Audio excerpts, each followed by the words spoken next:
ทยุแห่งประเทศไทยให้ความรู้คู่ความสุขที่นี่สถานีวิทยุกระจายเสียงแห่งประเทศไทยจังหวัดลำปาง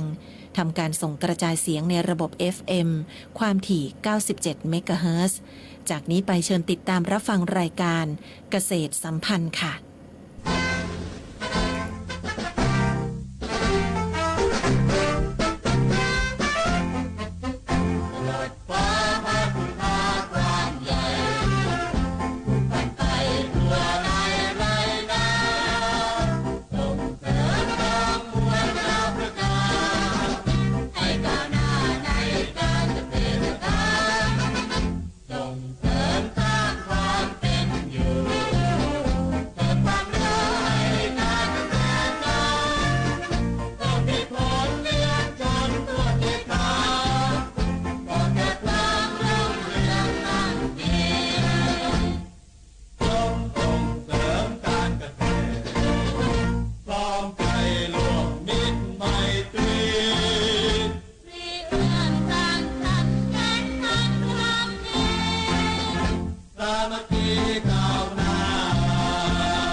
สวัสดีเจ้านำคุณผู้ฟังเข้าสู่รายการเกษตรสัมพันธ์กับสำนักงานเกษตรจังหวัดลำปางเจ้าวันนี้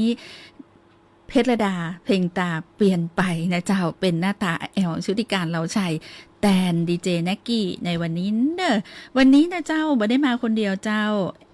มีผู้ร่วมรายการโอ้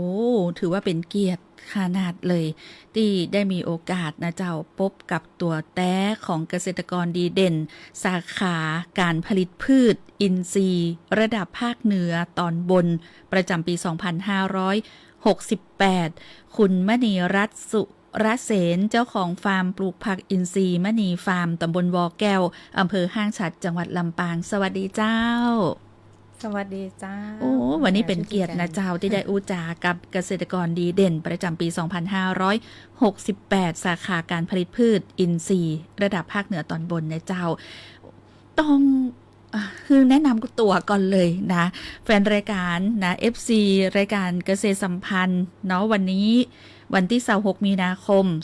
2568 โอ้เกษตรสัมพันธ์นี่ออกอากาศทุกวันพุธนะเจ้าติดตามรับฟังได้ทางสวท.ลำปาง FM 97 เมกะเฮิรตซ์นะเจ้าวิทยุแห่งประเทศไทยหรือว่าติดตามรับชมผ่านช่องทาง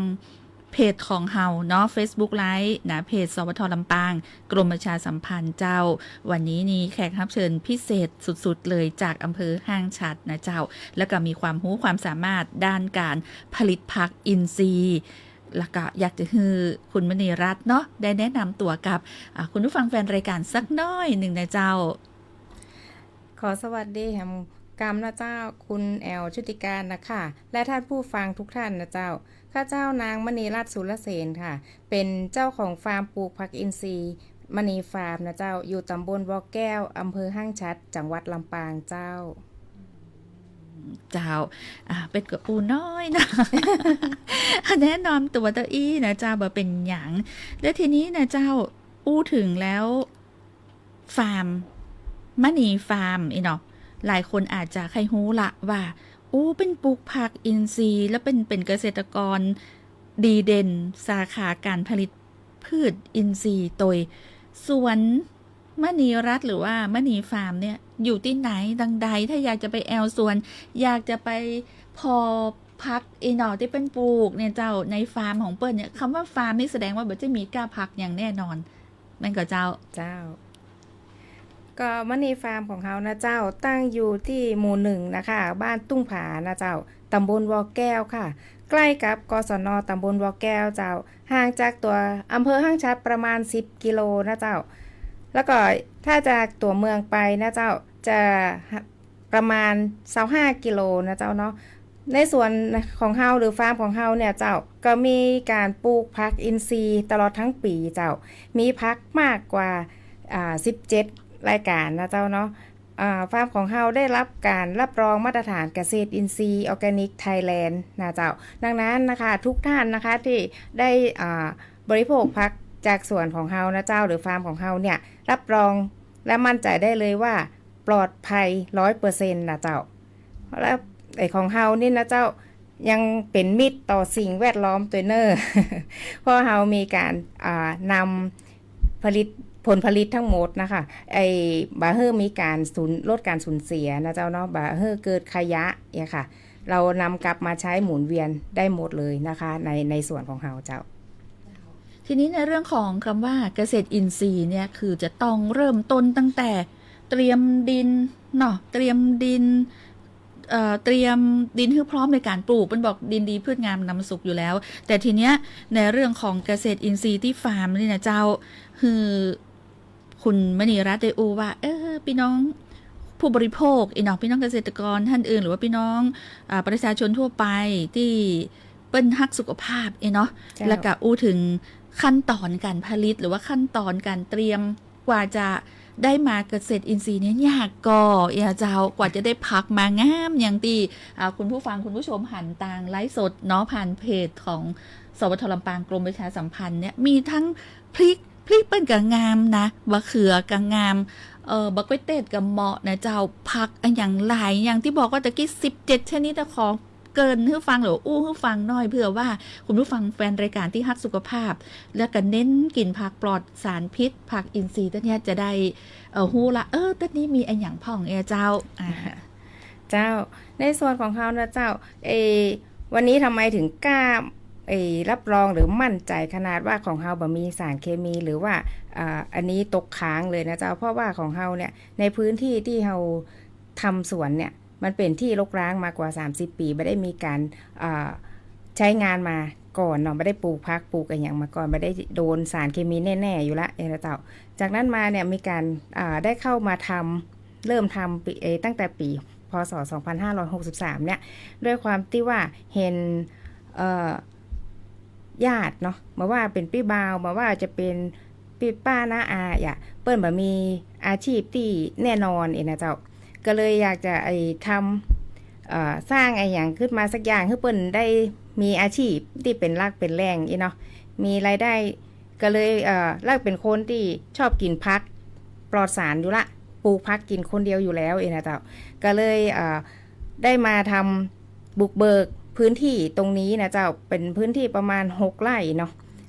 ก็เอามาแบ่งสารปันส่วนปลูกทั้งไม้ผลปลูกทั้งพักนะเจ้าอินทรีย์โดยนี่เลยนะเจ้าเนาะตอนแรกเนี่ยความรู้ความเข้าใจเฮากับบ่มีแต่ว่าด้วยความสนใจของเฮาก็เลยไปสมัครเป็นสมาชิกกลุ่มเกษตรอินทรีย์วอแก้วเจ้าได้ไปเรียนรู้เนาะมาว่าจะเป็นเรื่องของการปลูกพักมาว่าเป็นการเรื่องของการทำปุ๋ยมาร์กเจ้าเป็นเรื่องของการทำสารชีวพันธุ์ที่เข้ามาใช้ในการปลูกพืชเนี่ยเจ้าแล้วตั้งแต่ปี64เนี่ยเฮาก็ได้ขอใบรับรองเนาะแต่ซึ่งเป็นระยะปรับเปลี่ยนนะเจ้าเฮาก็ได้ใบรับรองระยะปรับเปลี่ยนมาละตั้งแต่ปี64นะคะในเรื่องของผักออร์แกนิกเนี่ยเสร็จแล้วเนี่ยในปี2565เฮาก็ได้ใบรับรองออร์แกนิกไทยแลนด์นะคะเป็นครั้งแรกเลยนะเจ้าเนาะในส่วนของที่สวนที่ถามว่าวันนี้เปิ้นเนี่ยจะได้การปลูกพักมันเป็นจะได้เนาะวันนี้คือบอกว่าในเรื่องของดินในเรื่องของปุ๋ยมักเฮากับมักเองนี่เองเนาะโดยวันนี้การมักปุ๋ยของเฮาจะใช้แบบปุ๋ยมักเติมอากาศซึ่งได้รับความรู้หรือการสนับสนุนมาจากกรมวิชาการการเกษตรเขต1ของเฮาเนี่ยนะเจ้าแล้วก็สารชีวพันธุ์ต่างๆเนี่ยจะบอกว่าไตโคเดอร์มาเมตาไลเซียมเนี่ยจะสำนักส่งเสริมการเกษตรเนาะอันนี้การเกษตรอำเภอห้างฉัตรนะเจ้าเปิ้นก็มีเจ้าหน้าที่เข้ามาแนะนำสอนเจ้าซึ่งมันใจได้ผลดีแต่แบบรวมถึงวันนี้เนาะพืชแต่ละชนิดเจ้ามันก็จะมีเรื่องของเวลาในการปลูกนะเจ้าเนาะวันนี้เราต้องแต่ในที่สวนเนี่ยเราปลูกแบบเป็นผสมผสานบ่ได้เน้นเป็นพืชเชิงเดียวนะเจ้าเรามีทั้งกลุ่มผักสลัดนะเจ้าเป็นกลุ่มผักสวนครัวค่ะดังนั้นเนี่ยของเราเนี่ย จะมีกลุ่มผักสลัดนี่ก็จะมีทั้งกรีนโอ๊กเรดโอ๊กมีคอร์ดกรีนคอร์ดมินิคอร์ดนะเจ้ามีเคลนะคะแล้วก็ฟินเล่อะค่ะอันนี้ก็จะเป็นกลุ่มมีผักกาดแก้วตัวนะเจ้า อันนี้จะเป็นกลุ่มผักสลัดเจ้าแล้วในส่วนของผักสวนครัวเนี่ยก็มีตั้งแต่อันนี้เลยพริกขี้หนูพริกชี้ฟ้าพริกหนุ่มบะเขือเจ้าพระยาบะเขือยาวถั่วฝักยาวอย่างค่ะมี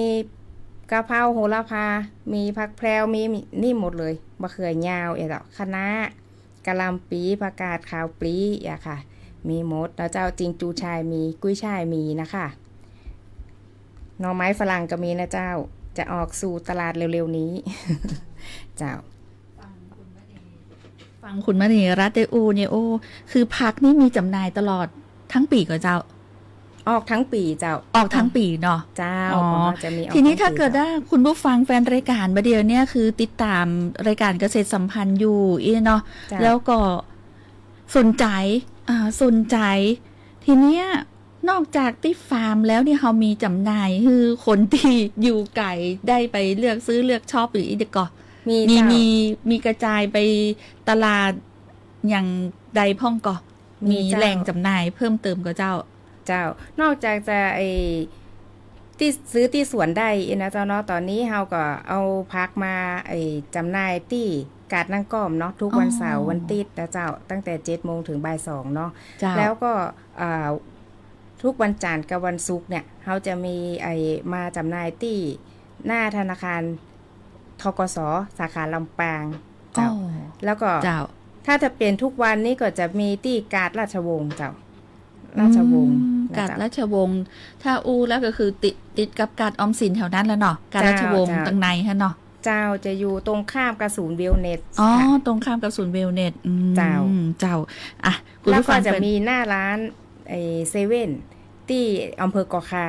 เจ้าแฮมสองตี้เจ้าอยู่แถวเซเว่นหน้ากาดท่านกับหน้าโรงพยาบาลเกาะคามีแหล่งจำหน่ายที่ขายนะผลผลิตจากมณีฟาร์มเนี่ยหลายตีเนาะแต่ว่ายังไม่ถึงการที่นำส่งขึ้นห้างโมเดิร์นเทรดอย่างเตือนเนาะตอนนี้คือว่าถ้าเปิ้นสนใจเนาะถ้าผู้ชมที่สนใจแล้วบ่สามารถไปเลือกซื้อเลือกหาได้ตามแหล่งจำหน่ายที่เรามีอยู่ปัจจุบันนะเจ้าก็สามารถเลือกซื้อผ่านช่องทางFacebookเพจของเฮานะเจ้าส่วนของสวนมณีรัตน์นะเจ้าอันนี้ก็สั่งซื้อได้นะเจ้าของเฮามีบริการส่งตัวนะเจ้ามีบริการส่งพักถึงบ้านตัวเจ้านะเจ้าแฟนรายการที่ฟังอยู่นะเจ้าก็สามารถที่จะเข้าไปติดตามได้ทางเพจ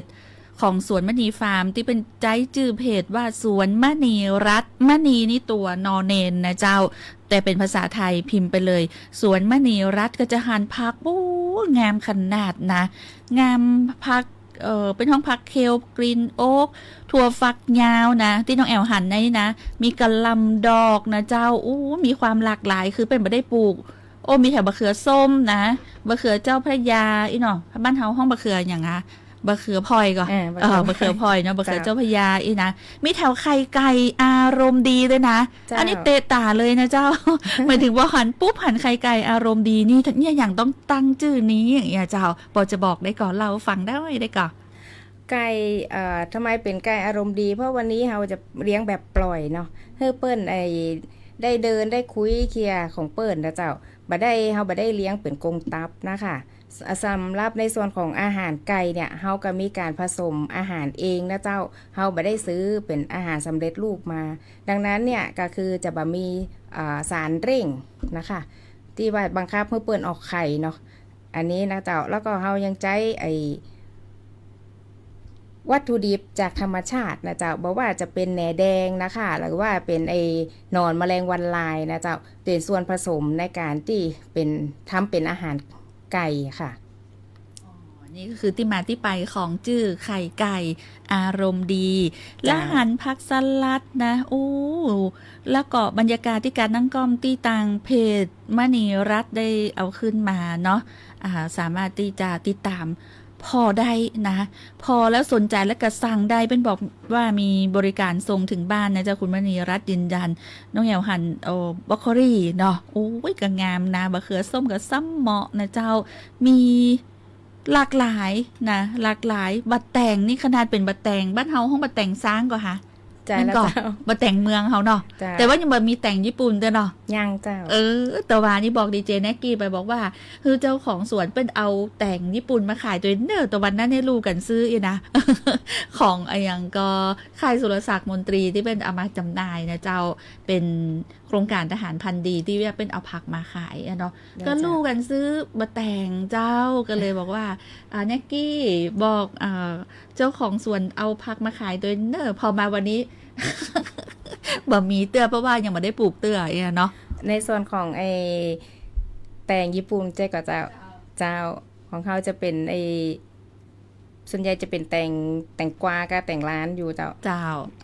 ก็คือด้วยสภาวะอาการอย่างก็คือก็ก้อยปลูกไป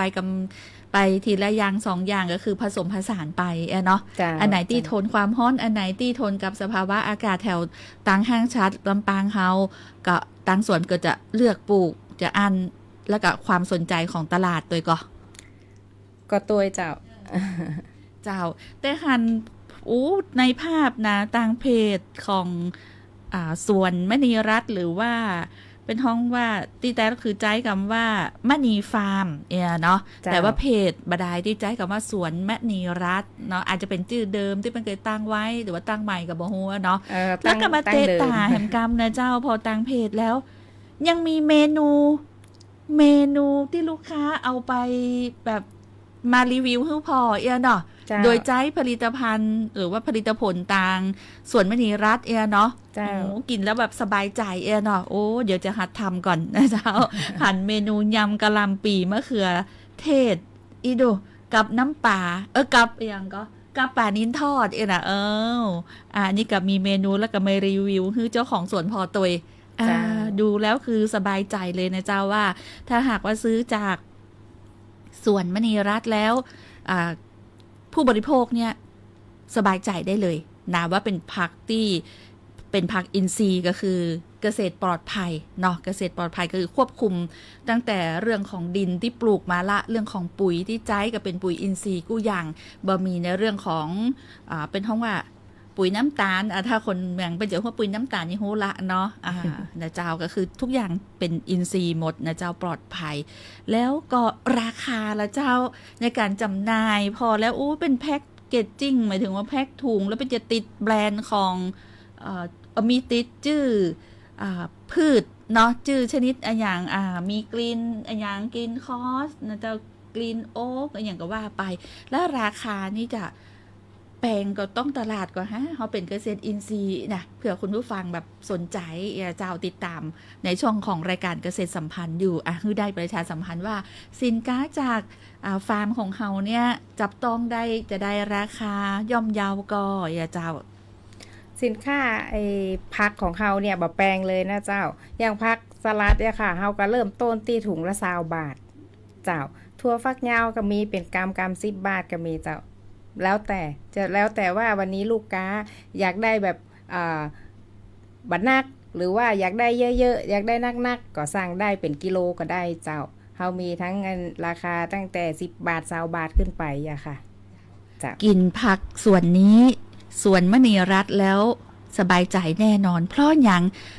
มีสิ่งที่การันตีความเป็นอินทรีย์ก็คือว่าในส่วนตัวของเจ้าของฟาร์มเนี่ยมณีรัตน์นี่นะเจ้าได้รับอย่างกรางวัลเกษตรกรดีเด่นสาขาการผลิตพืชอินทรีย์ระดับภาคเหนือตอนบนประจำปี 2568 ก็คือน่าจะหมาดๆนี่เลยนะเจ้าแล้วก็รับรองโดยสำนักวิจัยและพัฒนาการเกษตรที่ 1กรมวิชาการเกษตรกระทรวงเกษตรและสหกรณ์อยากให้เล่ากับเป็นห้องอย่างค่ะใบการันตีตั้งนี้เนาะเกษตรกรดีเด่นสาขาการผลิตพืชอินทรีย์สักน้อยหนึ่งเจ้าเนี่ยก็ต้องทำอย่างพ่องทรงจะได้ถึงได้รับการคัดเลือกเพราะว่าการที่จะได้มาในการการันตีการเป็นเกษตรกรดีเด่นนี่บ่ใช่เรื่องง่ายๆแน่นอน เนาะคือเล่าฟังน้อยเจ้า โอ้ค่ะเปิ้นก็จะมาดูด้วยความที่ว่าส่วนของเฮาเนี่ยเจ้าก็จะยึดมั่นอยู่แล้วในเรื่องของมาตรฐานนะคะของ Organic Thailand เนี่ยยังไงเนี่ยเฮาก็ตึงมีบอกว่าจะเป็นในเรื่องของรั้วรอบขอบชิดของสวนนะเจ้าที่เขาจะมีการป้องกันบ่ให้มีสารเคมีเนาะเข้ามาหาในสวนเขาได้นะเจ้าระบบน้ำนะเจ้าระบบน้ำของเฮานะเจ้าก็บ่ได้ใช้น้ำคลองร่วมกับที่อื่นนะเจ้าของเฮาจะเป็นน้ำบาดาลเนาะของเราเป็นน้ำบาดาลนะเจ้าแล้วก็ในส่วนของการปุ๋ยมักปุ๋ยอย่างเงี้ยเจ้าน้ำมักน้ำมักไล่แมลงเนาะน้ำมักที่ว่ามาน้ำมักปลาน้ำมักผลไม้เจ้าส่วนใหญ่คือของเราทำเองทั้งหมดสารชีวพันธุ์เองเขาก็ทำเองเจ้ามันก็เลยทุกอย่างเนาะแบบว่าระบบภายในสวนเจ้าดังนั้นเนี่ยก็คือที่เข้าไปเนี่ยมันจะบ่มีขยะมีการจัดการในเรื่องของขยะมูลฝอยเนาะในเรื่องของลานซักเป็นห้องลานซักลานล้างพักเจ้าเขาก็จะมีที่ล้างพักเป็นสัดส่วนแล้วก็การทิ้งน้ำจากการล้างพักเนี่ยก็ไม่ได้ปล่อยลงสู่แปลงโดยตรงเจ้าเขาก็จะมีจุดพักน้ำมีตามมาตรฐานเปิ้นเลยค่ะเจ้าแล้วณปัจจุบันนี้นะเจ้าต่างส่วนมีบริการอันอย่างพ่องอยากจะนะเจ้าในถ้าหากว่าผู้บริโภคแฟนรายการกำลังติดตามอยู่เนี่ยเจ้าบริการของต่างฟาร์มนี่มีบริการอย่างพ่องเนี่ยเจ้าถ้าเกิดว่าสนใจต้องเนี่ยจะได้พ่องเนี่ยเจ้าอ๋อค่ะก็ตอนนี้เราก็มีพักที่ว่าออกจำหน่ายตลอดทั้งปีแน่ๆอยู่แล้วนะเจ้าอีกอันนึงก็คือถ้าสนใจที่อยากจะเข้าไปดูหรืออยากไปเรียนรู้เนาะว่าทำจะได้นะเจ้าบอกว่าการเป็นการทำปุ๋ยมักหรือว่าน้ำมักหรือว่าจะเป็นการปลูกพักเป็นอย่างเงี้ยค่ะเพาะต้นกล้าเจ้าก็สามารถติดต่อไปได้นะเจ้าเขาก็มีการให้ความรู้แบ่งปันความรู้ในส่วนตรงนี้ตัวนะเจ้าแล้วมีแหมเรื่องหนึ่งเนาะเนื่องจากว่ามณีฟาร์มเนี่ยคือนอกจากจะปลูกพืชผักเกษตรอินทรีย์แล้วยังมีเรื่องของไข่เนาะที่หั่นเนาะอาจจะมีอย่างอื่นตัวแล้วมีการเลี้ยงแมลงวันลายเป็นจะได้เจ้าเราฟังน้อยเตอร์เจ้า ปกติแล้วเขาหั่นแมงงนหรือว่าแมลงวันนี่เขากับโอ้ยไล่ละตบขวางลายเอียนเนาะแต่นี่คือเลี้ยงแมลงวันลายเป็นจะได้เจ้าแมลงวันลายมันเป็นมันจะเหมือนแมลงวันทั่วไปเนาะที่นี้นะเจ้าแมลงวันลายเนี่ยเปิ้นคุณสมบัติของเปิ้นก็คือเปิ้นจะย่อยนะคะย่อยเศษพักเศษอาหารเนาะแล้วเปิ้นก็สร้างเป็นโปรตีนของเปิ้นนะเจ้าเท่ากับเพราะว่าที่สวนเนี่ยเวลาเขาคัดตัดแต่งพักนะเจ้ามันก็จะมีเศษพักเยอะอยู่นะเจ้านอกจากว่านอกจากเขาจะไปทำปุ๋ยแล้วอย่างแล้วนะเจ้ามันก็ยังมีเยอะอยู่นะคะเขาก็เลยเอาไปตรงเนี้ยไปเลี้ยงหนอนแมลงวันลาย